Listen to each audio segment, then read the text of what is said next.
If one video of mine or 80 videos of mine are enough to discourage you from not making music, go f yourself and stop making music. What does my opinion matter to your music career at all? Yeah. If I say it's hard, if I say you need to put in work, if I say most musicians fail, no lie told. Zero. But you don't like how that sounds. You don't want to face the reality because you're weak.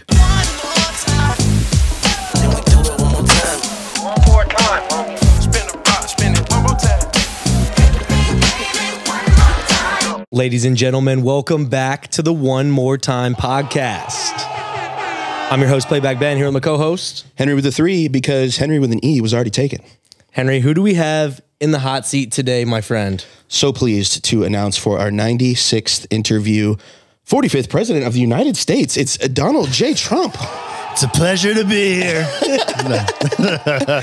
Off camera, he was doing a gnarly Donald Trump impression. It is awful. It's not. Audience retention just went through the through the floor. See, I wanted Henry to go with Jimmy Neutron because of your hair. Have you gotten that before? Yeah, before it went gray, I got it a lot more. An old Jimmy Neutron. An old Jimmy. Yeah, he grew up. Yeah, I grew. That's like my new Instagram handle, Old Jimmy Neutron. It's a good brand. Yeah. But in all seriousness, we have a content creator, YouTuber, entrepreneur, music marketer, producer, a guy that has his hands in a lot of stuff. We were talking about some of his other, ventures off camera. A good friend, honestly, a long-term friend of the podcast. Indeed. And of Henry and myself. We got Adam Ivy in the motherfucking building. It's a pleasure to be here, gentlemen. I'm glad that I could finally make my way up to beautiful Atlanta, Georgia. Indeed. Thanks for stopping by. Of course. You had some other business here, but found some time to stop by our humble little abode here. Yeah, I figured this would be the best time to come and hang out with you guys before I have a child in 2 months. Indeed. Yes. I was expecting. Once again, congratulations. As someone who has a infant myself, your life is absolutely about to change. Oh, without question, but I couldn't be any more excited about it. This is like one thing in my life. I've taken a lot of risks in my life, and this is one thing I've been so ready for. My wife and I are just super stoked, and I'm going to be one of those dads that's like getting matching Nike outfits and stuff. Yes. It's going to be annoying. Are you going to incorporate him into any, or her into any content? Probably not. Leave her private. Yeah, maybe, I'm going to try. Yeah, I mean, the personal stuff, we'll share that. I mean, because friends and family and some people that have been following me in my journey for a long time that I'm closer with, I want to share that stuff, but I'm not going to be the guy that's just, family vlogger all of a sudden. No, but I am thinking about starting a baby product dad review channel. Ooh. Yeah. This guy's always thinking, man. He's got ideas. How do you get a bunch of free stuff? Review cheaper stuff, and then the nicer brands want you to review their stuff. Next thing you know, I'll have a garage full of Up a Baby Vista 2s, which are like $1,200 strollers. Yeah, like the Lamborghini strollers. I got that one. Yeah, yeah. We just got one too. I'm not going to defend myself for that. The fucking generic brand is just as good. My homie has it. Yeah, no difference. Well, admittedly, no matter how well I've been doing financially, we got it secondhand. It's in great condition. There you go. There was, of course, babies a catch grow there. up very quickly. See, that shit put me behind about $1,400. Yeah. But no, man, you came up from your humble abode down there in Central Florida. It was funny. I was actually just in Orlando, and I texted Adam. I was like, yo, I'm about to leave your city. Like, you looking forward to the interview? And he was like, funny enough, I'm about to leave Disney World. So I got to ask, like, the most stereotypical Orlando thing to do. You go a lot. So, yeah, like what did I just happen to catch you on a random Disney World day? No, so my in-laws are close to Disney fanatics, right? They love it. I have an annual pass because when I first met my wife, one of our first date was Disney. And it's just one of these things where even though there's a lot of like politically charged conversations about these huge corporate entities and capitalism, and Disney's always in the mix, I like the fact that you could just like kind of shut off and be part of the experience when you're there. Don't get me wrong. Nobody loves, back sweat and waiting in long lines for rides that are like 2 minutes long. But, we have a lot of great experiences with the Disney properties. Like we love going out to Hawaii, and there's a Disney property out there that's just like you feel like you're in a whole different world. We've been on a Disney cruise, so it's like I do have some Mickey Mouse shirts and stuff, but I'm not the guy who's I don't know, man. This guy sounds like Captain Disney. You got some ears in the car? Well, now it turned into a therapy session. You know, I got to open up for you guys. This is an intervention about your love for Disney, actually. Oh boy. We don't want to talk anything about music. We need you to really admit, the first step, man, is admitting you have a problem. Well, no, here's the thing. I'm super introverted. So believe it or not, the YouTube stuff. I don't believe it. Everybody says that. Yeah. So I'm super introverted, shy. I'm kind of a recovering introvert. I'm more, what do they call it? An ambivert, which is like right smack dab in the middle. That sounds like some progressive shit. I don't know. I've never heard ambivert. He identifies. Yeah, he's an ambivert. I identify. I was like, what the fuck's an ambivert? Oh God, that's funny. It like if you've ever been part of the Amber Alert, you become an Amber. Yes. I don't know where my mind went with that one, but go ahead. So, you know, with the Disney stuff, the annual pass, like the one that I have is like $800 a year, but I live 20 minutes away. So it's something to do especially when you understand the patterns as a Floridian, when it's going to be a little slower. And so it's like, plus, Oh, he knows the cheat code. if we're talking about content creation, which admittedly I haven't done, a few people on my team have Disney annual passes too. You can go to any of the properties, the resorts, the clubhouses, and just shoot content. So if you're looking for a place for So they're not going to like trip about it? If you're like bringing in lighting, but if you're shooting off your phone or just kind of low key with it and know how to use a camera without lights, or you're laved up and they don't even know because it's under your clothes, like you can do a quick hitting little video or photo shoot and look like you're at 80 different places in the world. Damn. That's pretty cool. Cheat code. Disney properties. Yeah. Wow. You can do that for free too. Like you can go to the Hilton or the Omni or W or whatever. And if you're slick with it, you just go into the lobby and like click, click, click. Okay. See ya. Yeah. Yeah. I got a room. I've definitely helped a few artists to, do that for music videos of like, stop thinking you got to like rent these locations out and shit. Like just show, I mean, you're already doing a run and gun video where it's just a guy with a camera anyways. Yeah. You're not coming in with like, studio lighting and shit anyways. Show up to some dope locations. Worst thing that happens, they ask you to leave anyways. Yeah. And if you wear an orange vest, you can pretty much get away with anything. That's your strategy. That's what we did at the, so they had when the Olympics were in Atlanta, I think like 95 or something. Shout out to that. 96. Brick sitting at 96. Yeah. They had a tennis event right up here. And there was just these tennis courts that were sitting there just rotting forever. And they finally were going to tear them down. So there was a big like construction zone blocked off. And we had some artists I was working with at the time. We kind of just wore some vests and hopped over like in the middle of the day and shot some crazy footage on these like half torn down Olympic tennis courts. Yeah. And I played tennis tournaments at the Stone Mountain Tennis Complex. Yeah. So I know exactly what you're talking about. Rest in peace. It's R.I.P. It's now gone. So Henry, tell us the origin story, right, of like the relationship here, because obviously I, came into this post you all already, having a relationship. So, tell the people how it is Adam. I've known Adam longer than you. I know. It's wild. Yeah, it's amazing. So take that, suck it. Yeah. Well, fuck me. So tell the people, exactly kind of how this all started. For sure. Yeah. I want to say it definitely started on YouTube.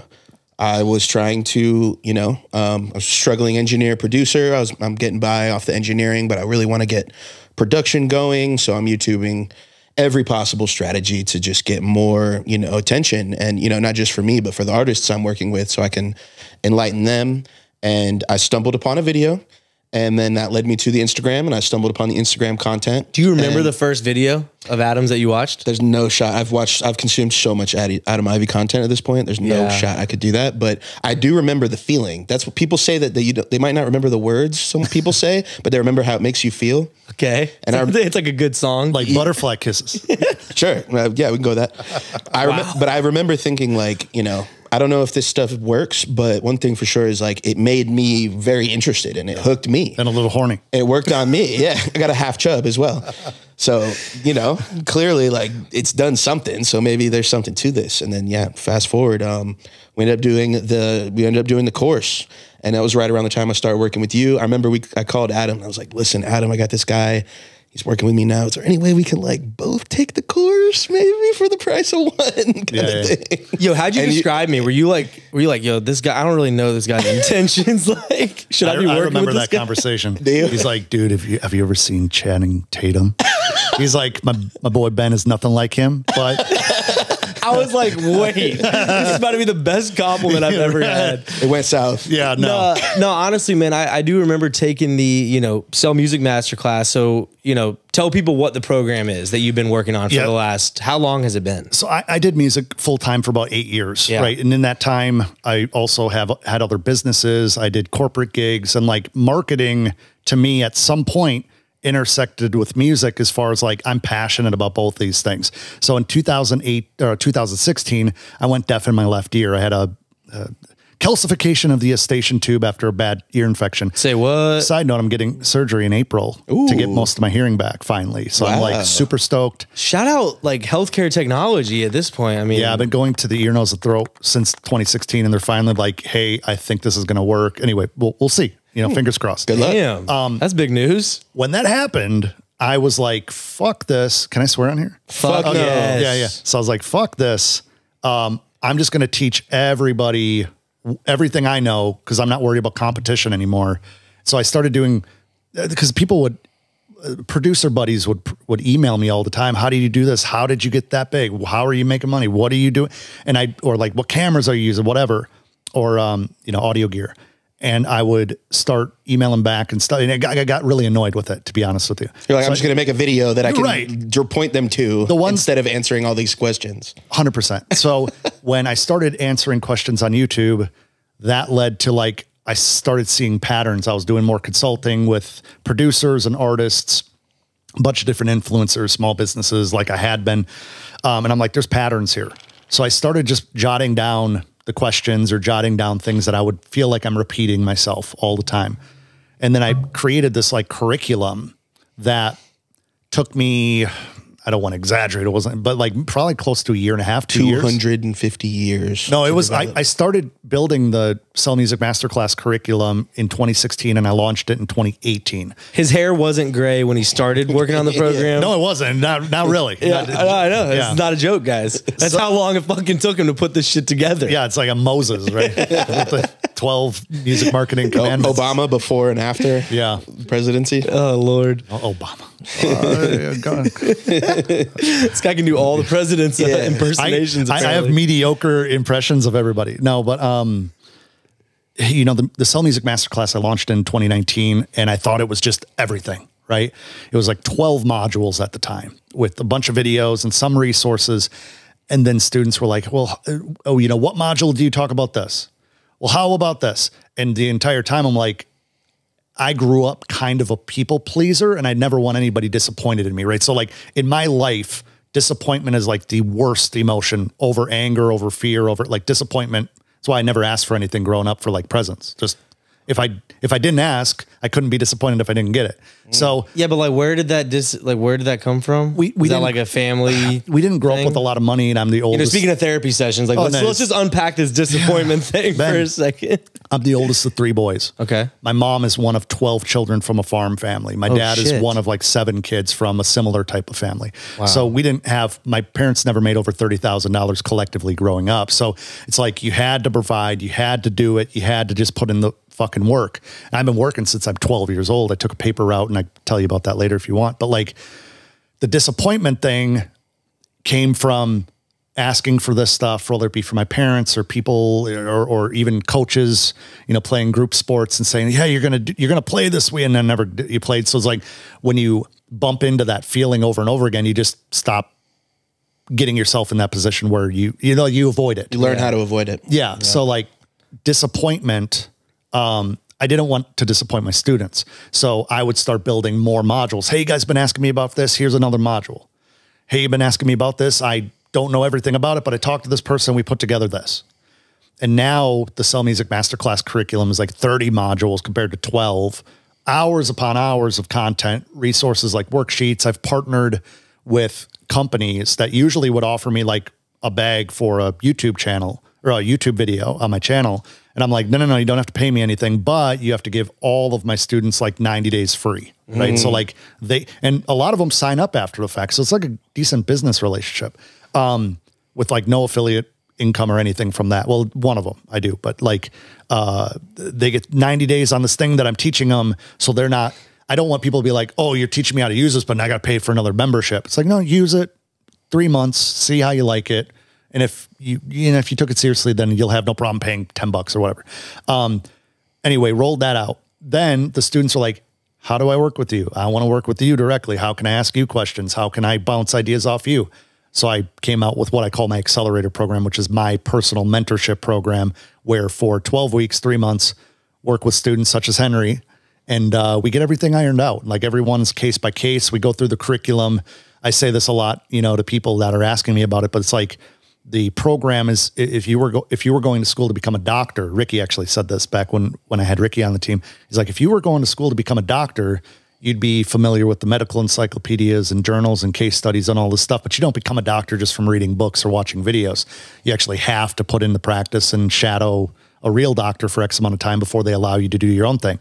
So that's really my mentorship program. It's like the curriculum is the core information, and then I help my students to make sense of what that looks like for their brand and their, targeting and their content marketing and their inbound strategies and business frameworks and what strengths they have and things they want to avoid, so that we can try to make it make sense. Like if somebody never wants to be on camera, doesn't want to be like, I'm picky, and that's why we go through a long process to find the right people. But, I got to work with, Henry for several months and, became friends as it be. And, the Henry with the 3 thing, I think we worked on that. We did. Yeah. That's where it came from. Yeah. So I'm always curious about this for someone like you, who obviously, you've definitely pivoted to spend, I'm sure you still make music, on the side or whatever, as a hobby more than your predominant that's fair professional, income, right? Who teaches the teacher, right? Like who do you learn from? Right. So when it comes to music marketing, I have a vast group of people that are still doing it. People that it blows my mind how many huge artists, I'm not talking Drake, but I don't want to name drop, but like artists that are very successful independently have DM'd me. Oh my God, your YouTube stuff is so helpful. I didn't know how to do this. This gave me the opportunity. Thank you. So even the people that have worked their way up, luck is like 100% involved in everything we do in life. But I believe that luck is the water that spills over the bucket that hard work fills. So it's like you have to bust your ass over and over and over again. Just like athletes, you're in the gym, you're practicing, you're working on your psychology, you're working on your movement, your dexterity, all that stuff to hopefully have a chance to thrive, hopefully get noticed. Yeah, you can set yourself up for more opportunities to get lucky. That's exactly what it is. You can't control when it strikes, but you can be in position for it to strike more often. I think. So is there are there people out there? So is it like peers of yours that you're also always learning from, right? 1000%. Yeah. I mean, I'm the guy, even to students that come in a program, like I don't know everything. And there's people that I've learned from, like Sync. I don't know everything about Sync. I have a mentor and a very good friend named Michael Elsner, who's like the grandfather of Sync. He has over 2,500 placements. Not a whole lot of people in the industry have more placements than this gentleman. And I told him, I'm never going to teach it myself because I don't know everything. And I'll just bring you in to teach my people because I trust you as my mentor. But when it comes to the marketing side of things, you have to look at other marketplaces for innovations to then trickle into a certain niche, right? So like content marketing.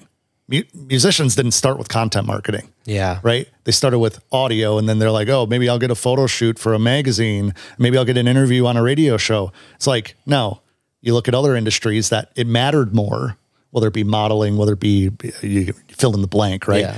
And then you trickle that down. So I'm part of a couple I'm not saying very, but in my opinion, higher end mastermind groups. And I've networked with a million different people in and out of the music space because I own businesses out of the music space. I've owned apparel brands. I own a tech company. Like I have a nonprofit. So you want to learn how those can thrive and grow. And I think the Achilles heel for most musicians is they don't look at their creativity as a business. They think they're like, it's like if they were a traditional painter and they're just getting super pissed off that nobody notices them. It's like, well, you're not even going to a fucking art show. Yeah. Like, what are you expecting? It's like people standing in their living room waving at cars, waiting for somebody to stop and give them a record deal. Like so I'm constantly trying to evolve not only my knowledge, but systems. I never understood, before I had multiple businesses, like systems are where you need to find the solutions, not like this isn't working. I don't know. Like, no. The solution is within the system, just like in a relationship, just like parenthood, just like your fitness. If something is broken, it fucked up in your life, figure out what the system is that you need to fix, and then it'll get back to normal. Like it'll get back to good. Yeah. Yeah. I guess, I'm just still curious as to, it's changed so much from when you were obviously in the thick of it as a creator, right? So when you started answering your buddies' questions, you were living that shit. So for me, I'm curious as to how you stay up to date and up to speed with what's working, right? Yeah. Are you constantly like studying use cases of like, hey, how did this artist break? Or you know what I mean? Like, how do you actually level up the most current up-to-date stuff, right? Because I'm sure that's like very important because people are like, hey, XYZ might have worked then, or you know what I mean? So you're probably constantly having to like evolve. And you update the Masterclass. I update the Masterclass at least twice a year. Yeah, for sure. I'll put it this way. This might piss off some people. Foundational marketing is always relevant. So what this one person did that went viral on TikTok and blew up I don't give a fuck about that. I'll soak it up a little bit, but that person scratched off a lottery ticket, won $100,000 and can't teach you how to do it. Just like Russ. Love Russ. Shout out to Russ. He has a whole book. He has 80,000 videos explaining how he blew up on SoundCloud in its infancy. Why has no one else done it since he did it?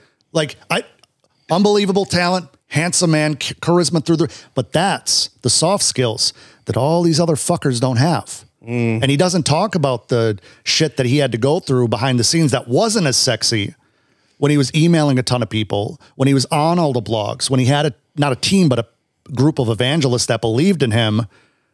Like, you could go post 8 songs a day on SoundCloud now. Nobody gives a fuck. You will not become Russ. Yeah. That guy exudes confidence. That guy exudes charisma. That guy exudes self-belief.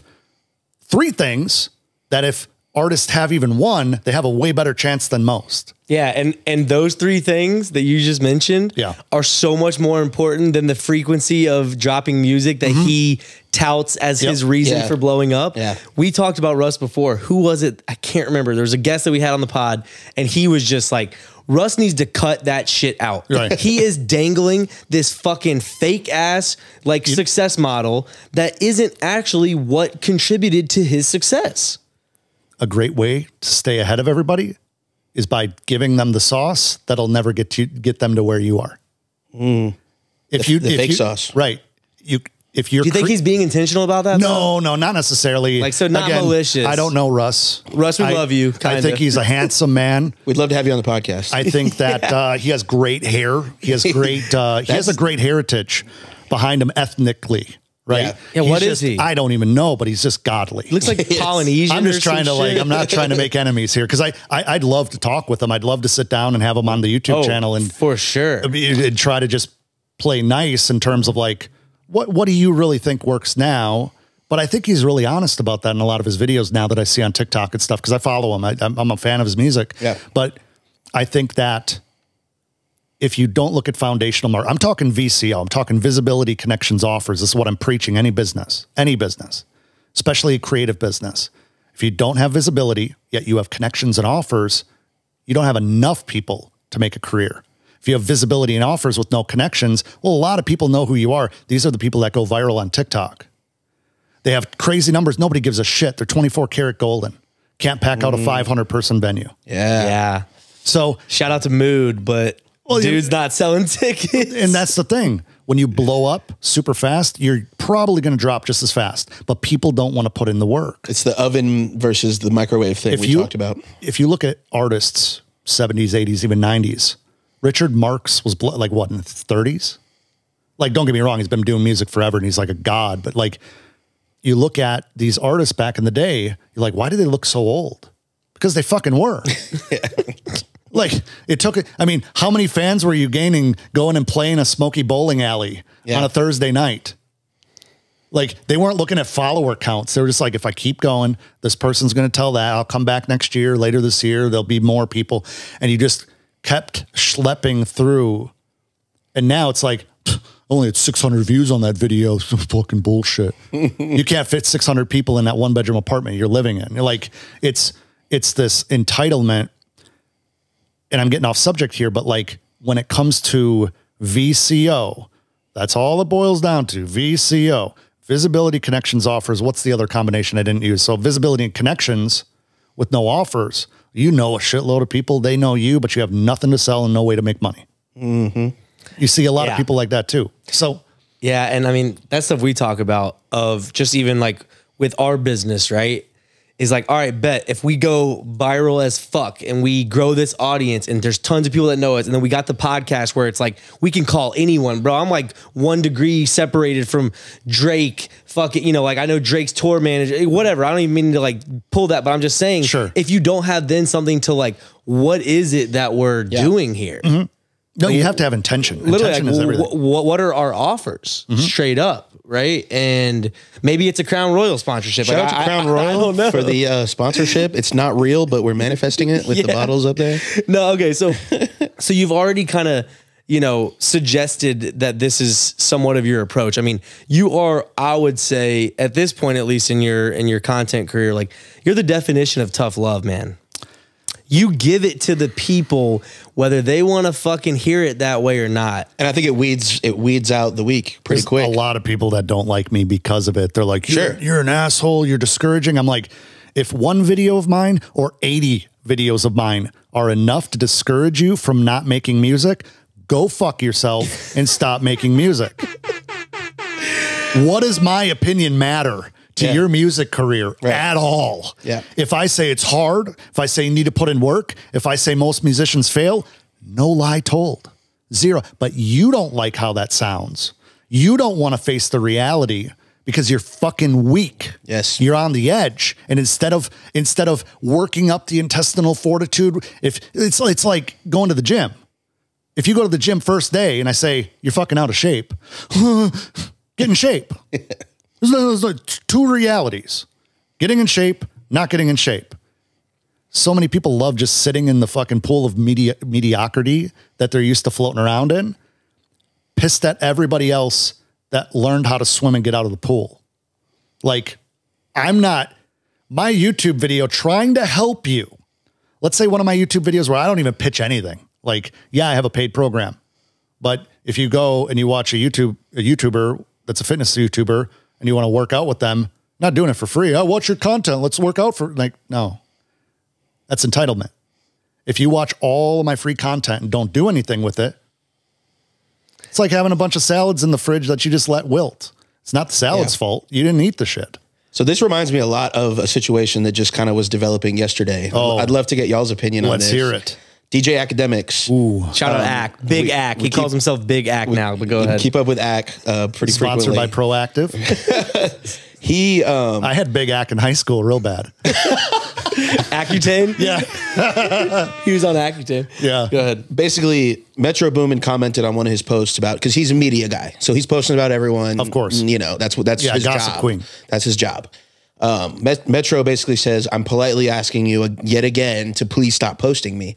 And Ack essentially goes on to post like 5 pictures of Metro in a row. Amazing. Fuck you. You don't control what I post. It shouldn't matter to you what I post. I'm a media guy. And he took it pretty far, but I think he had a good point at the same time. Yeah. So, you know, it's Bro, like, he loves beefing with, he does. in this case, a producer, but mainly he's beefing with artists. But Yeah, so, you know, should Metro man up and not cry about, he's a famous person. You know, media people are going to post about him.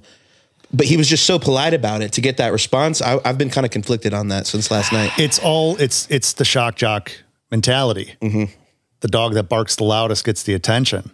And so Ack barks super loud. He's a loud barker. that's how he stays relevant. That's just his like Joe Budden. shtick. Yeah. Yeah. Shout out to Joe Budden.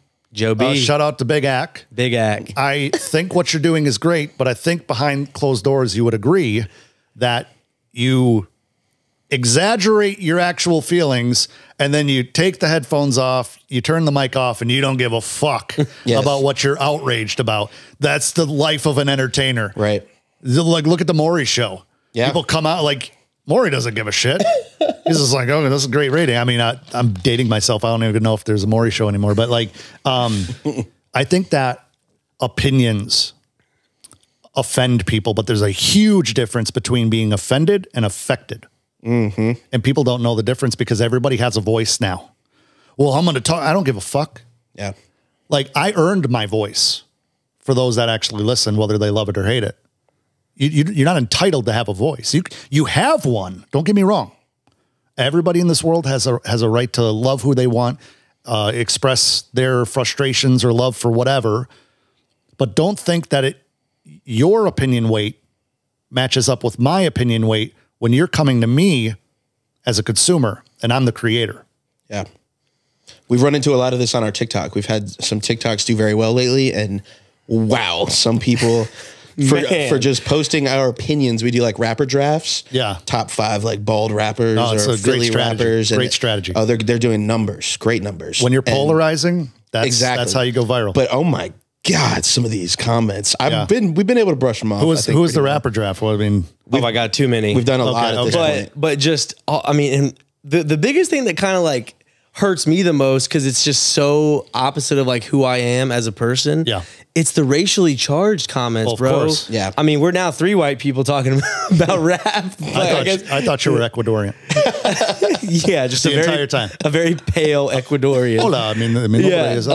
But yeah, man, it's the white people, you know, taking rap from us. Culture vultures, all that stuff. Yeah. Appropriating. I used to get that a lot, not so much anymore. Cause like, is that because you've distanced yourself slightly from just mainly? Because I know you produced rap music and stuff a lot, like growing, you know, getting your start. Is it because you've maybe like not been so all in on like, you know, hip hop? I would say I love hip hop. Hip hop shaped my childhood. Yeah, and it to this day, there's so much good hip hop out there. But hip hop is also one of those genres that it's the lowest threshold of entry. You can go and record an entire album on your phone and people are now, I'm a rapper. I know what I'm talking about. No, you don't. You really don't. Like, you have an opinion. We all have an opinion.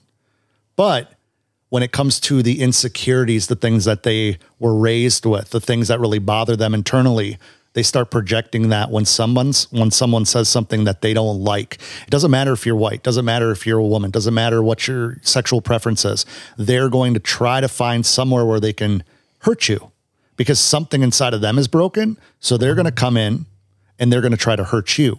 And so the racially, here's the thing. Most of the people that are talking, because I used to get it, right? Like I said, most of the people that are saying it, if you were in person, you don't have a problem with you at all. They could actually be like a great person. They could be a great friend. But it's like, you see it a lot in knee-jerk reactions. And that's the thing. I wish that social media, not really, but like, it'd be cool if social media had a reaction timer. It was like, oh, but you had to wait 5 minutes before you react. You know how I know that's true is some of the meanest comments in the world will come in and I'll just respond. I'll hit them with just like a thanks for watching. Yeah.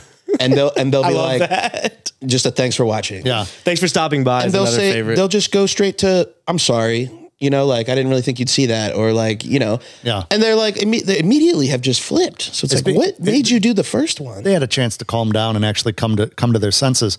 In terms of my content, I don't think I shifted away from rappers, maybe my verbiage a little bit. Cause like when I first started, I was addressing producers. And it was like producers, rappers, singer-songwriters. You're like, what's up, my G's? I think a lot of... we throwing some 808s in on that shit today. Let's go. Yeah. Oh, my God. This is why they don't like us. Stuff like that. All of a sudden, you start having a thick Hispanic accent for no reason. No. So, like, I want to know about your experience, though, with the negative comments. you know, obviously you're talking about it with the, you know, kind of how you got your start, but even just as you developed your program and stuff, man, I mean, you tweeted, I think, hold on, let me see this. You got some tweets in the bag. You tweeted Adam last, Ivy. yeah. Follow at Adam Ivy on Twitter. There's a few tweets I want to run through eventually through this episode, but last month you tweeted that you have a choice in life, either to bring others down or lift yourself up. And it was in reference to how, you know, some people dissect every fucking thing that you say. Yeah. And we were even talking about this off camera. They'll go to lengths to discredit you. Dude. They'll make it their fucking mission in life. Amen. To prove that Adam Ivy is a motherfucking scam artist. Yep. This dude's taking your money and he doesn't know what the fuck he's talking about. Look at this, look at that, look what he said here. He doesn't know this, he doesn't know that. Which, like, we've taken the fucking program. You're all full of shit when you say that, because This guy knows what he's talking we've about. taken it. People. And, you know, once again, we talked about this too. A part of it's probably that you don't like the fact that, oh, you have to actually go like do some like right. fucking work to I was have looking these for the results. magic button to press. Yeah, I actually have to work. But so how do you react to, you know, like you were mentioning in one experience that maybe you weren't the most, you know, you were in an interesting spot in your life, but how do you generally react? Because I'm sure that one that we talked about wasn't the only one. No, I mean, I grew up bullied and beaten up, and I had acne growing up, and my teeth were jacked up, and I didn't have any strong, like I had a few older brother figures. I was in martial arts and like had a great family life, and there was more love than money in the household, like I always say. But I mean, I used to get chased at recess, my shirt ripped, spit on, all these things. So even though I'm at a much better place in my life and I've worked through some of those demons, when somebody attacks me, I feel bullied. And what do I want to do? Naturally, I want to defend myself. How can you do that through a computer? You try to be the smart ass. You try to be overly machismo. Like, you know, it's easy to say pussy. Like, that's not good. That's just feeding the fire. Trolls, losers, critics, people with negative feedback, people with an opinion. I'm doing the whole gamut here because they never consider themselves trolls or losers. They're always like, I was just giving you a critique and feed, and I'm not going to let you into my house to fucking break my shit. I'm not going to let you into my house to disrespect me. Go fuck yourself. But here's the thing. Here's the thing. Easy, Henry. Thought it was well timed. That knee-jerk reaction as you build your following bigger and bigger, you have to, like we always talk about in the office, my team and I, we say, don't water the gremlins. Because if you remember the 90s movie or late 80s movie where the gremlins were cute and fuzzy, and then when they got wet, they turned into like killers, right? And so you don't water the gremlins. If somebody says something that's hurtful or rude, I'll just block them right away. Yeah, I was going to ask about that. There's nothing wrong with a good block, right? We don't do that at all. I've started. You've started. It depends. You're hitting the block. If it's a negative opinion, not malicious or like hurtful. No, I'm talking about like the bad ones that we've. It's gotten. only the bad ones. But here's the thing. And not constructive bad. Like this is just like, you're just a terrible Two person. fucking idiot white people talking about hip hop. All right, Jesus. That's pretty neutral. Right. Doesn't even sound that bad. It's objectively true. I would say, like recently in that tweet, you know, you hit the nail on the head. I had a guy, I know who it is. It's the same person that like, I keep blocking all their stuff. They make new emails, and then the email, like they emailed me. And I read my emails, most of them. My team sorts through a couple of my folders. I don't see those until they're ready for me because I get a lot of spam and BS. Yeah. But I had an email come through and it was like, you recently tweeted, what was it? You recently tweeted, this person, if they ever watch this, is going to get a kick out of it to be jacking off. Oh, he's talking about the email that I sent them. But like, same with our racial haters. Yeah, They're definitely listening to this, like just getting off. so Fuck you, TikTok. yeah, no, you the email said something along the lines of, you recently said that you can make a living as a music creator without very many people knowing who you are. And then just 2 weeks beforehand, you said that, what the fuck was it? It was like, He was trying to find a. he was trying to find, right. But the issue was, I said in my tweet, I said, you know, those that make 40 or 50 grand a year with their music are still in the top 10% of creators, and you don't need to be famous to be sustainably taken care of financially, right? And so, and then my other one was like, anyway, the whole point was, I said on Twitter, you don't need that many people to live off music. And he was like, you're a hypocrite. It was like a fake email, right? I tried to email back. I said, hey, in a world of 8 billion people, even 100,000 following is like not that many people. That was my whole point. Yeah. God bless. But like, there's a great quote that I heard a long time ago, and I'm going to butcher it, but it's like, you can't be bothered by people that are determined to misunderstand you. You'll never get them to please you, or get them to please you. You'll never be able to please them. And like, I think a lot of people that are so offended by something that you believe in, no matter what it is, it could be religious. It could be your views on parenting. There's somebody out there that has a completely different background. We're raised by completely different people with a completely different outlook on life. And because they don't agree with you, but you have a voice and you have an audience that you've built up and put in the hard work about, they're really, really mad about it. And so, you know, you mature, hopefully you mature to a point where you're like, okay, like you said, thanks for watching. Thanks. Like, or just ignore them. Ignoring them sometimes escalates, but like, I fell into a trap. I went through a very dark period of time, which I was talking about, you know, off camera, a couple of years ago, where my wife and I went through a little bit of a traumatic experience together. And at the same time, I got bombarded with 2 or 3 of these negative, highly critical, out of nowhere, I don't know who you are, things trying to discredit me. You don't have to agree with me, but you also have to put in the work from my free content to be able to discredit me and say it doesn't work. Also, like I said earlier with Russ, 100 people can do all the stuff I teach on YouTube. Will 100 people succeed? Abso-fucking-lutely not. No way. Because there's going to be people that are just awkward. They might deal with Asperger's. They might be on the spectrum. They might just be lazy. And I'm not saying autistic people or... You're saying all autistic people are lazy, Adam? Everyone with Asperger's is a lazy piece of shit? No.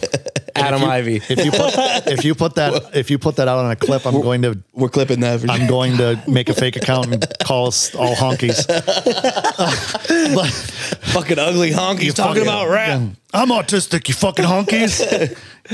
But yeah, it takes culture vulture. It takes the work. It takes the work. And that's the thing, man. Lead a horse to water, you can't make it drink. I always use fitness analogies because I was a certified personal trainer for like a couple months back in 2008 before going all in with my music. Oh, you were scamming people at the gym? Oh, yeah. I never got to that point. I got to the point where like this lady, Christine, wanted me to walk around.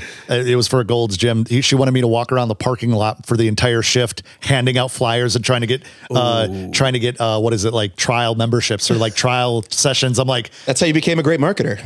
No, I did it for like a day. I'm like, F this. Like, this sucks. This is not what I trained for. But oh man. Yeah, it's just like fitness. It's just like, you know, anything that you want to be good at. If I want to be in the NBA so bad, I'm 5'8". I'm 5'8" white guy with bad knees. Like I'm, you know, going on 40 here in a few years. So it's like, I know that's not going to happen. I can't be mad if I watch the developmental league be like, you know, you double dribble. You don't even know what you're doing. Like what's the point? Yeah. It's like people that yell at their TV for sports. The sports teams have done a great job with the marketing. If you're that passionate about something that has no effect on your life, they have to care to hate to some degree. They have to care a little bit. All these people hating on our post, they watched the entire post at least once. It's the repeats for me, the ones that say, you guys have never done a good draft. I'm like, wow, well, how many are you watching? TikTok knows that you're watching every single one of our drafts. Yeah. But anyways, my biggest thing is this, man. Yeah. Like, I watch almost like a lot of your content, right? Like I've watched a ton of your content. I see what you post. I see what you say. And nowhere in anything are you guaranteeing or promising anything as far as like significant results that are like claiming to. Because he can't, because he might be trying to teach a 38-year-old white guy with bad knees how to join the NBA. It's just so mind-boggling to me that these people can Like, if you don't think that it's valuable, don't sign up. And if the people that sign up think that it's valuable and it ends up not being valuable, honestly, that's gonna probably happen. Like, we've all bought something that at the end of the day, maybe it was, you know, nothing like we expected, or maybe it was more than we expected, or maybe it was right on fucking par. That's just life, bro. That's just purchasing any service ever. I mean, people get mad that I have a paid course. I am Jesus Christ incarnate when they see all the free stuff. And then I send an email saying, hey, we're opening enrollment for my Sell Music Masterclass. Oh, I knew something was going on. They turn into Macho Man Randy Savage. Yeah. Ooh, I was waiting for this email. It's like, just keep watching the fucking YouTube and the Instagram clips. Yeah. If you don't want to invest the money that it takes to be part of the course, and you think that it's not going to, you know, give you the ROI that you're searching for, whatever. I mean, bro, I fly Delta all the time. Right? This guy's flexing. Listen, and he's got the fancy stroller. No, but listen, but the point I'm making is like, have I had a shitty experience on Delta before? Sure. And did it not maybe deliver sometime? Yes. Absolutely. Yeah. But like, you know, did it for other people? Did it over deliver? Like, that was the best fight they've ever had? Absolutely. I love Delta. Yeah. Delta's top notch. You know how many JD Power and Associate awards they have? Probably Ed Bastian, million. CEO of Delta, doing great things for the Atlanta community here. So, I mean, Ed, if you're watching, you know, we'd love to get sponsored here on One More Time podcast with not only with Henry and Ben, some of the most loyal broadcasters here in the Atlanta area. Delta.com/one more time for 30% off. That was the best ad read ever. It was fantastic. Okay, so I got to talk about this, man. Yeah, talk about it. Shadow banning. Yeah. Is it a real thing? Oh, yeah. I mean, they've come out and said it. Yeah. I on my YouTube channel years ago, side note, if you've watched my YouTube content, there's a video that you're like, that's not how it is. Look at the date that it was uploaded. If it's more than like 2-3 years old, don't judge me. Things change. Things change. Although a lot of it's still good. But shadow banning exists. I think what Ben is getting at is the amount of people that like to use it as an excuse for lower engagement, and no one looks at my shit. They don't show my post to anyone anymore. It's like, make more interesting content. I had a gentleman message me. He may or may not be a student.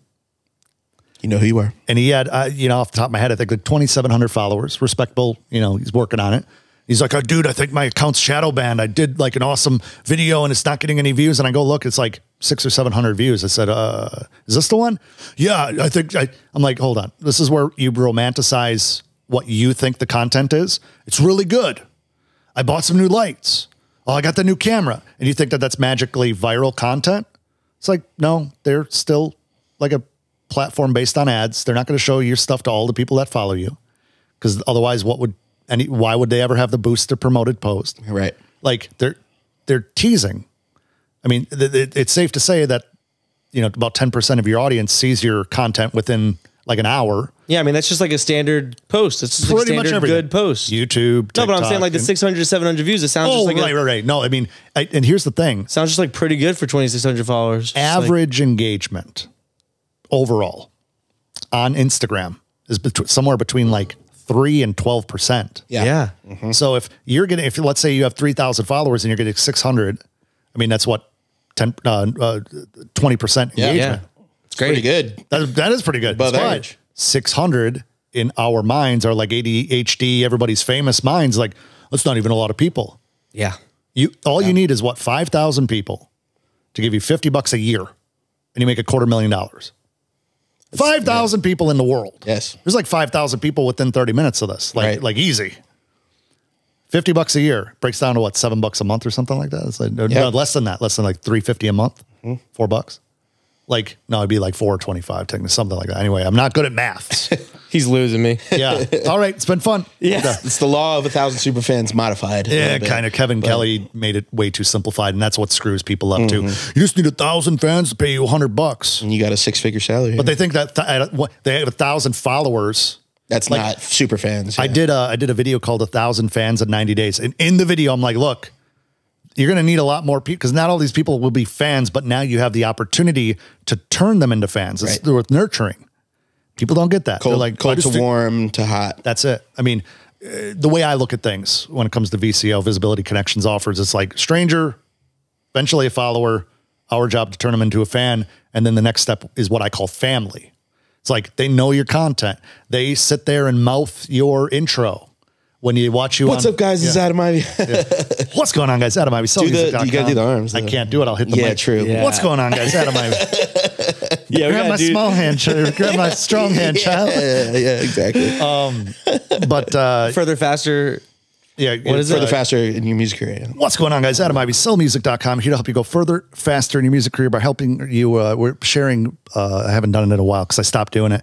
Why'd you stop? Because like the algorithms changed a little bit, and I watched slowly but surely audience retention would tank when I go into my intro, and now it's just like go right into First 1 to 2 seconds. And Yeah. and I've actually thought about that. I'm not sure if it's as applicable to super long form stuff like this. I think people probably will give you a little bit of time if they clicked to get to the stuff. If it's an hour, they clicked an hour-long video. They they'll give know it- that you're not just gonna maybe be like right into it. But I have considered, not doing art. But we also start with a hook, so it's like different. I don't know. Yeah. I mean, here's the thing: it's more casual. Yeah. People use me as a tool, and I'm like, okay Yeah, they with want it. you to get to the fucking goods. right. Yeah. And so Like that's shut what the I have fuck to up do with now. your intro, bro. Put Adam Ivy on give 2x me- speed. Give me the top three. Speaking of, all right, I'm an artist. I'm starting my career today. Yeah. Give me my top three, like things I need to be doing right now. You need to focus on your brand and what differentiates you from every other asshole making music. Number one. What's You need number to two? That's a focus great on- one. Focus on your visibility, the avenues that you're going to get out in front of the people. As far as like, what 3 platforms do you want to be on? What does your content look like in your head? How are you going to make that a reality? What does your time look like? So it's like branding, who you are. That's where people go in between. Like people don't become a fan of you because you're one song. Everybody's liked one song. And you still don't know who fucking sings it. Just comes on the radio. They like your song and then they go look into you. That's why all these artists, all these actors, all these athletes do interviews. What the fuck is an interview? It's an inner view of who that person is. Ooh. Damn, that's nice. That's why people care about that, right? And that's how you gain the connections. That's why the artists that have documentaries that come out, all of a sudden their numbers start going back up on the charts. Oh, bro. Like Lady Gaga. Fucking, like I actually went in to like MGK's and like Juice WRLD and like XXX, Tentacion, like Yeah. all the people that had these like, and like Kid Cudi. I streamed Kid Cudi like a motherfucker. Yep. Again, I was a big Kid Cudi fan back in the day, but like I went ham after. Oh man, Shania it's so Twain true. Of course. recently. Yep. Now she's back all over the place because she had a documentary drop. Damn. So that's the thing. Your brand is going to allow you the flexibility to grow with opportunities. You think music's going to like pay the bills the rest of your life? Like you're going to get rich and famous off the music? Like maybe. Probably not. But look at You need an exit strategy. that's not even an exit strategy. No, it's just like being realistic look about at- like what happens. look at Dolly Parton. How many different things she has her hands in. Brand, yeah. Jay-Z. Yep. You look at Kanye. Look at Taylor Swift. You look at guys like Bret Michaels. You got guys like Jimmy Buffett, like a billionaire, not on his music. His music is what got him to that popularity, but Margaritaville, bro. right. Resorts, bro, with like thousands of rooms or hundreds of rooms. Yeah. It's so I think, But okay, so yeah, brand, Visibility. content, strategy, I guess. More or less. Exactly. So, so what are you posting? What's 3? it probably direct right to monetization. How are you going to make money? Yeah. Is it people like sitting around with their thumb up their ass? I'm going to make all my money with streams. Like, No. quit. Yeah. Because I said this in one of my YouTube videos. It's like streams are the ranch dressing at a Buffalo Wild Wings. You don't go there for the ranch dressing. You go there for like, you need to have merch. You need to maybe tour, maybe have a podcast, then you can monetize it. Like you need to have things that you can control rather than some guy giving you like a fraction of a penny in a, spot. Like I'm about to do a YouTube video. Like what is a fair rate per stream on Spotify? Bro, that's one of the tweets I wanted to bring up. Oh, yeah, So yeah, this is a perfect segue. Yeah. Adam tweeted, how much money should Spotify pay to artists per stream for you to consider it a fair payout?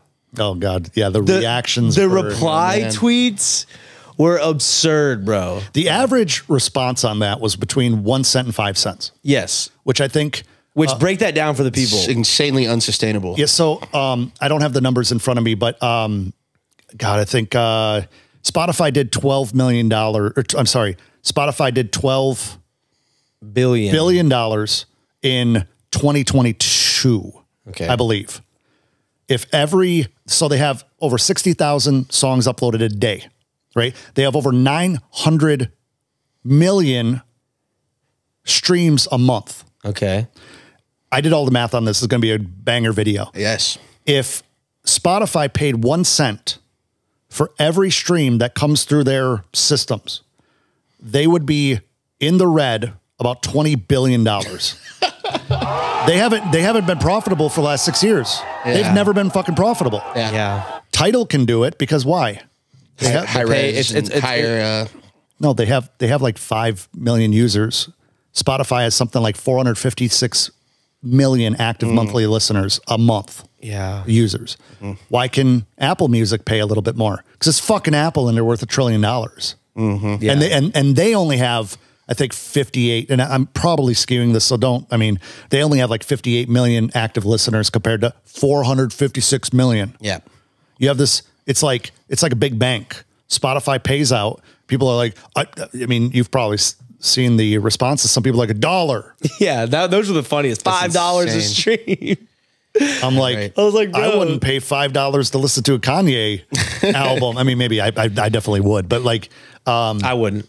well, he's been canceled. So like, I don't know if we're Fuck allowed. him. Am I allowed to publicly like Kanye anymore? I'm probably like, ugh, No. he's bad. The Jews are going to really flame you in the comments. Hey man, But he made My graduation. He made graduation. My people. your people. I'm born and raised Jewish, so Yeah. shout out to my mom. Yeah, shout out I'm a to- half breed. I'm a half breed. Okay, like, so no, if your mom is Jewish, but my mom's Jew, so like that makes you full. Yeah. It's like Juice World, but spelt different. Yes. Jew world. I can't, we're going off the rails here, guys. Yeah, I said juice, by the way.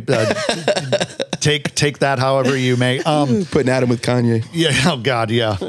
Just give me some Yeezys. But like with the Spotify payout, people don't understand basic economics, and what's fair to them is based on the romanticization of what their life should look like. Yeah. That's it. That's going to be a great video. I can't wait. Yeah.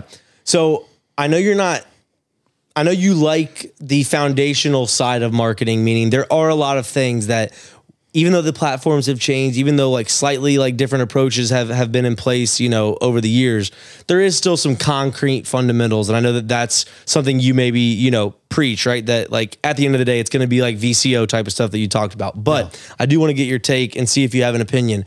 What are like the top 3 trends right now in music marketing that you're seeing? I mean, you just need to be a content machine, unfortunately. Yeah. Like you got to have good content. You need to have quality, quantity. It's all about volume. Alex Hormozy, I think he's a freaking genius. And I don't agree with everything he says. But we all have opinions. But he says it right. I mean, quality, quantity. You need volume. However, a lot of people don't know what quality quantity looks like. They have like a dope set and everything looks the same. Well, now you're just making mind-numbing, repetitive content. What are you saying about our you podcast right now? No, the podcast is different. Are you guys saying have multiple cameras. Are you saying we just spent thousands of dollars for nothing? Yeah, I mean, this brand new multi-million-dollar set that you have here. Yeah, I it's said thousands. impressive. I really meant millions. Yeah. All right. So, content machine. What's like another trend you're seeing? You got to really connect with your audience. You need to talk to 15 people like you're talking to 15,000 people. You need to have an appreciation for them, because if people don't be seen, I'm going to get some like culture vulture shit on that. If people don't feel seen, they're going to go the other way, because if there's no loyalty, if there's no acknowledgement, like just liking somebody's comment to say, hey, I saw this, goes a very long way, and people become legends in their own minds too fast. And it's something that no matter how big you get, myself included, you have to put yourself in check, because you become complacent and you're just like, it is what it is. Like I have to go like multiple times a year. I'm like, shit, I'm not responding to these people. I'm not, DMs are piling up, because you want to escape it. but then you have to recenter yourself with like, why am I doing this? And I think people get caught up focused on how do I get new audience members and forget to nurture the ones they already have a lot of times, which is equally important, right? Yeah, but I also think the thing for us even, right? So just, you know, on the viral TikToks that we've been having, there's so much, like we talked about, there is at least like a good amount of negativity or just like people disagreeing with us. Once again, there is a difference between disagreeing with us and being like just overtly an asshole and negative and toxic, right? So I don't want people to think that we think you can't disagree with us. Those were opinions. We'd love to know your opinion, right? But like leave the fucking racist hate shit like elsewhere. But anyways, maybe you should embrace it. No, we definitely start wearing robes. I thought about changing our pointy white hats. Oh, I wasn't saying that type of robe. I was talking about bathrobes. I was thinking about changing the slogan. Change the slogan to like two white guys that know nothing about hip hop or something. That's too long. That's not a good acronym. I know, but like the essence of that somehow. Yeah, two honkies, no hip hop. But spelled no, KNOW. Oh, yeah. But no. So I was just gonna say, you know, we need to do a better job of. For the people that are fucking with us, and you do a better job than I've been able to do of tapping in with those people. Yeah. Making sure that anyone who is leaving like a thoughtful comment, right? Like even if it's just a like, I know you know, you've been wanting to be like, but he makes a good point, man. Like people do, you know, appreciate that. You know shit, what it is? man. We're in Chico, shout out to Chico. Chico always says this. He's like, you're on stage and you have 5,000 people just singing your praises. Some of them emotional, because whatever you've done has impacted their life in a positive way. And then one guy comes in the conference room, the huge convention center, comes in the back, and in the back he goes, fuck you! It's the Barry Hefner tweet from the other day. You stop listening to the roar of positivity and you focus on that guy, because in your mind, that guy is going to infect the entire group. But it doesn't actually happen. But in our psyche, that's what we latch onto. So like 1,000 people could say, I absolutely love your stuff. That was so funny. Shit. Like, I love your new set. And then the one guy's like, fuck you guys. You have no right to talk about that. You have no right to be in my comment section. Goodbye. Yeah. Facts. Barry Hefner. Don't be coming in our fucking comments anymore. You're getting blocked like a motherfucker. They're going to, I mean, so the thing is, the more of that you get, the bigger you actually get. Because if you look at the Breakfast Club, if you look Trust at like, me, that's why we're kind of embracing it a little bit. We take it as a sign of succeeding, I would say. Yeah. Like, yes, we got haters now, baby. Yeah. Let's go. You do that, and then like 30 seconds later, you're like, fuck, I can't believe you said that. No, it's definitely like nightmares. It's definitely sad sometimes, man. Like I do catch myself being like, I can't look at this for a minute. Yeah. Oh no, it will affect you. Like, to the point where fucked up my like mental for a second, because like I said, it's just so opposite of actually who I am, and anyone that knows me, bro. And that's like, the thing. I love. They don't know you. I love hip hop. Like I fucking love this shit. Who's man. your favorite rapper? I study this. I mean, I'm just such an Outcast stan. Oh yeah, just being from here. Yeah, Outcast is up there, man. But you know, I mean, the list is long for sure. I'm such a mood guy. Yeah, like it just kind of depends on where I'm at headspace wise. But yeah, that's what gets me, to your point of just like, wanting to fire off that reaction. And like Henry and I talk about this, I want to clap back like so bad all the time, just because I have to settle them down sometimes. Yeah, just because it's like, man, I love this shit and I study this shit and I know about this shit. And just because us making a fucking like funny video of drafting our top 5 rap groups and like we left off whoever, right? Bone Thugs. We Major L. We left off Bone Thugs. Yeah. But yeah, so it's just like, man, get the fuck out of here, bro. Because it's like, you don't know me. You don't know how like tolerant of a person I am, that you're gonna come in here with this intolerance. It really just like fucking rubbed me it just rubs me the wrong way for real. So you also don't have to reply to user 235794. It's always the user 235. No profile picture, no content, no profile, no post, private page, private page. Yeah, for sure. Yeah, the worst. But yeah, Adam Ivy, we appreciate you coming on. Henry, we have entered a final segment of the podcast. Okay, what do we got? It's my favorite part. Buckle the fuck up, Adam. Shit, love this part. I think this is gonna be great. I don't think I was prepared for this. You're not supposed to be. Okay. Because that's how it works better that way. This is the rapid fire rampage. 3-part rampage. Okay. I'm going to start with some short answer questions. Okay. Move into a this or that. Okay. And we're going to finish with a word association. Okay. Shit. It's going to be great. Okay. You're going to love it. Yeah. Starting with the genuinely kind of nervous. Yes. Good. Yeah. Perfect. And then, yeah, there are no correct answers, but you are judged on speed. You are judged on everything. Speed. Yeah. There's definitely correct answers. Okay, starting with the short answer, episode 96 with Adam Ivy. Adam, if you were an object in a music studio, what would you be and why? I would probably be a baby grand piano. Ooh. Because I have such just affection for pianos. My grandmother was a pianist and an organist. I grew up with a baby grand piano in her upstairs. I have a cool little Baldwin upright that I found at like kind of a Craigslist find. So I just think that everything about a piano is just like something, there's just an emotion behind it. And when it comes to producing, even the hip hop stuff, I'm way more in tune with like doing neo soul and R&B and, you know, that type of thing. Lay down some Rhodes chords. And all day, real all vibey. day, Yeah, all day. Love it. That's a great answer. So That's far. good. Starting off hot. Adam, you have $100,000 to roll out a single. Give us a basic breakdown how you spend it. Probably. So I would spend on $100,000 on a single. Oh yeah, big budgets around here, Yeah. boy. Yeah. Big budgets. 100,000 on a This is going to single. help no one that's listening. No, what I would probably do. Yeah, can we change the question for like independent artists? I'll give a jokey answer and then I'll give a more serious answer. $100,000. I would spend whatever it costs to get my real estate license and just go make money faster for a very long time. Quit while you're behind. No, but the serious answer, I guess that's kind of a serious answer for some people. Right. That's probably a better idea. Get a second opinion on your music, folks. Side note, I have so many people that in the YouTube comments or emails are like, I'm in med school and I'm doing this for my parents. I just want to be an American rapper. And I'm like, finish med school. Yeah. Use med school to pay for whatever the hell you want to do. Run away from that studio as fast as you fucking found it. Yeah. So anyway, $100,000, obviously some good visuals, but I'm so scrappy in terms of like staying independent that like, you can't just hire a PR firm to actually get you anywhere. You can't just hire a manager that's going to give a shit about you. So it's like, take the 100,000, set it aside, learn from that single that may or may not flop. Don't go and pay for a big fucking feature. Don't pay for a bunch of influencers to share your stuff that are going to share the next person's stuff the next day and the next person's, because that's how they make all their money. I would take that 10,000 and buy a good camera, update some of your gear so that you can be more effective and efficient yourself. And then obviously like Submit Hub and all these things, you could go fucking crazy. You could do Facebook ads to get people over Facebook, Instagram, Google, YouTube, even TikTok and Twitter, you know, ads to get them to your single. But here's the thing, conversion at that point, how are you going to retain them? There's a bunch of people that have like 100,000 streams a month and have like nobody that actually gives a shit. Yeah. So $100,000 doesn't replace the work. It doesn't, like Funk Flex could play your shit tomorrow. It doesn't mean you're going to be successful.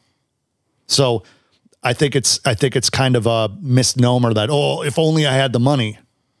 How many people are signed that just get shelved? And here's another thing, another YouTube video that's coming out.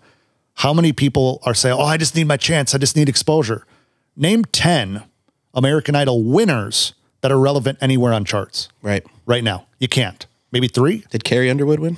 Carrie Underwood did. She's definitely up there. Yeah. Kelly Clarkson, she's not on the charts right now. But she's a fucking fire daytime TV show host. The personality in her brand led her to new opportunities. Yeah, just like the Jay-Z thing. She crushes it. The only reason I know that because she's like on my parents' TV when I pull up to the house. He actually had a Kelly Clarkson hoodie on before we started recording. Damn, we made him take it off. But I mean, you got it's a misnomer that you just need your big break. They all had their big breaks. Yeah. Yeah. I've had multiple students come through my program that have had record deals. Doesn't mean you're going to be successful. Yeah. Labels sign audiences. They don't sign songs. So it's like, you need to have that audience already. Anyway, that's my answer for that one. Labels sign audiences. They don't sign songs. Yeah. Big one. Love it. Yeah. Okay, moving away from music a little bit. How about you can only wear one outfit and eat one meal for the rest of time? Ooh, one outfit. I'm like pretty basic. I like fresh hoodies. I will search high and low for fresh hoodies. However, that's a pretty fresh hoodie. That is. I appreciate that. Yeah. A little cotton candy action going on. Cotton Candy Randy. Okay. That's actually a thing. If you watch Good Mythical Morning, I don't watch that many YouTube channels, but anyway, yeah, go check out Cotton Candy Randy on YouTube. It's hilarious. But I think that if it was just one outfit, it would just be a classic. It'd be like a black t-shirt, probably black jeans, and then probably Air Maxes of some sort. Yeah. Yeah. And then one meal. One meal. Oh my God. I'm a creature of habit to begin with. So what's your go-to? Sandwiches, but I have a thyroid issue. I have what's called Hashimoto's disease. So like I'm not supposed to eat a lot of gluten. So I think it would probably go to sushi, which I'm not sure is sustainable every day. Or like tacos, burritos, something like that. Nice. Yeah. I know it's not a specific answer, but I'm not necessarily a specific kind of guy. We got the insight that we were looking for. I think. So, there you go. Yeah, that worked out. Okay. For this next one, we're going to need your phone. Okay. Yeah. Yeah. Okay. Go to your text messages. Yeah. And then we're going to go 5 threads down. Okay. Who is it? What'd you talk about? It is my friend Elvis, and he's redesigning the Sell Music Masterclass logo for 4.0, launching in April. The King? No, Elvis Salick. No, Elvis Salick. Okay. He's been helping me with graphic design and web work and stuff since 2008 or 9. Oh, wow. When I first started taking like producing seriously, and he did like my first official SoundClick page and stuff back in the day. Do the Adam Ivy logo? Like the AIV thing. Yeah, originally he did. Yeah. But like we found out later that it looks like a ton of other logos that already exist. Oh, so I don't use it that much, but yeah, definitely. Okay. You can only use gear and plugins from 3 companies for the rest of time. Which companies would you choose? Oh boy. Oh boy. Ooh, get some E40 up. Respond like I'm E40. What would probably Waves. I still like, I have a ton of UAD plugins, which, shout out to Universal Audio. I bought the Waves Mercury bundle when I started making money with music. You actually bought it. I loaded up a credit card, bro. Yeah. I still use it to this day. Like and I only use like 5 plugins out of the entire bundle. It's really like pathetic. thousands in there. It was like $8,000 when I bought it. Something maybe not quite that much, 6,500. Yeah, it's a serious bundle. Yeah, and I was the guy talking shit like people using the cracked plugin. Meanwhile, I had a bunch of cracked plugins, but I had like 2 paid for ones. I'd say maybe Spectrasonic as far as like VSTs and stuff like that. Yeah. What's the keys? The expansion to Omnisphere. We talked about the keyboards. Keyscape is dope. That's the one. Keyscape is so good. Yes. So yeah, probably Waves, and then I'm trying to think. I almost, and I'm gonna get crucified for this. I'd almost say like Kyle Beats drip plugin. just 2 clicks and it's two clicks and it's wavy. Whatever Shout out it Kyle was. Beats. Yeah, shout out to Kyle. He makes great content too. He does. It depends because like Waves has everything you need for the mastering suite. True. And so like You go production. I would almost go maybe Nexus 4 with like every expansion pack they have. Yeah. Because like between Is he getting crucified for that one? No. a lot of people No? talk Okay. shit about Nexus. It's been ran through, but they keep coming out with new stuff. So That's the thing. if you get the expansions, And they like it's been gone through for like 2 different genres. There's a bunch of Okay. genres like yeah. dance. It has everything. You're not going to reinvent any new sounds. Right. Yeah. Like it's all there anyway. true. And then obviously like stock plugins and Logic or whatever, Which are fantastic, Yeah, by the way. they're underrated. Shout out Logic. Yeah. Okay, last one of the short answer. What is your favorite curse word? Probably fuck. Part 1. Part 1. Hey, Solid. Good answers. Sometimes I say fuck. Yeah. What that was a You know what though? I will say this. If you ask Chico, I know it's not a curse word, but it's probably cocksucker. Because I say that so much. It is, because that's one of the George Carlin 7 things you can't say on the radio or whatever. Yeah. Cocksucker is one of them. Yeah. So I What think a good bit. If Carlin said it, then yeah, I think that counts for sure. Yeah, right. Anyway, moving on to the this or that. All right. section. And I think I know the answer to the first one. Okay. But let's find out. Run it. Guitar or keys? Keys. Indeed. Twitter or Facebook? Twitter. Delay or reverb? Reverb. Drake or Kendrick? Drake. Jazz or country? Country. Hot or lemon pepper? Lemon pepper. Dogs or babies? In what? No context. Context. There's no further context provided. Dogs. He's expecting. Yeah, this feels like a. Well, you said She's gonna babies. watch this. She's gonna watch this later. You said babies, and my brain went to everybody else's baby. Okay. he doesn't have one yet. I think it's safe to say you can go up to anybody's dog at a dog park and pet them. You can't go up to anybody's kid and like hold them. Definitely right? not anymore, for sure. Maybe used to, but yeah. Yeah. Last one of this or that. Become the world's greatest death metal producer or the world's greatest marketer of plungers. I'd like to be a plunge daddy. Part two. Daddy Ivy. Yeah. Part 2. I feel like I'm watching a tennis match where I'm like, Yeah. I'm going back and forth. This one's You about got to to be do worse. you got to do an edit like that where you're just like, Yeah. Yeah. All right. Or we put him in the middle of the screen and then we go back and forth on Yeah. this. I can see it now. Yeah, I'll do it. I'll chop that up. Well, yeah, I'll do it with this for the word association. Yeah, 'Cause this will gonna be the one. Quick. This will be the one for Let's sure. make it quick. Let's make my head explode. Like, I give you one word, you give me the first word, maybe 2 words off the top of your head. cocksucker. Starting with hip hop, Culture, hustle, flow, spider. Harrison, We're not going to unpack that right now, but clickbait.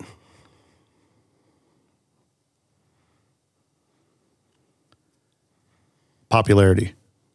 Okay, now I kind of do want to know the Harrison Spider thing. There's a radio host on XM that has this crazy voice. You guys go check it out. And his name's Spider Harrison. Really? So it's Spider. Like, yeah, he's on like XM Pop Rocks or something. Okay. He's like, hey, everybody, good morning. It's Spider Harrison. He has this like That was pretty good. weird inflection. But he has this like golden radio voice. But he probably, I mean, he found his thing. But that's Yeah. when I was That's what like he thought Spider, of. I was like Harrison. Yeah. I love that. I love it. wow. Yeah. Politics, Polarization. brain,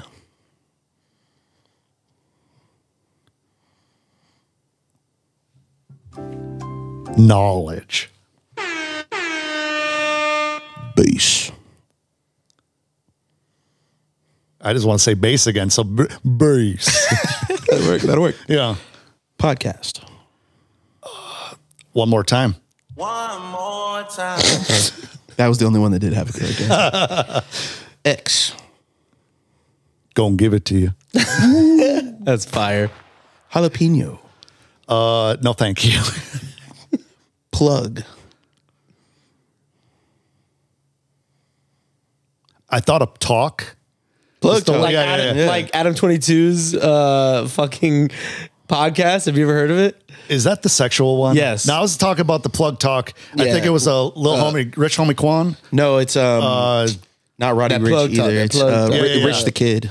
Yeah. Rich the Kid. Yeah. Yeah. It's called Plug Walk, but he says Plug Talk in the hook. So Yeah. that counts. I just thought you were, Adam and Adam oh no, just No. connection. I thought maybe that's what he liked to enjoy I'm in a- his spare time. You know what I mean? I am a wholesome boy. okay. I'm a wholesome boy, Ben. wholesome Midwesterner. Yeah. That's my new podcast. the wholesome boy. Midwesterner. I'm a wholesome boy. Just a couple more here. All right. Lil. Yachty. Nice. Magnetic. Marketing. What a fucking rampage. What a rampage. What an episode. It's been Magnetic great. marketing. Wow. I feel like we're just getting warmed up. I know. Let's I do know it. so Let's do a much. rapper draft. Oh shit.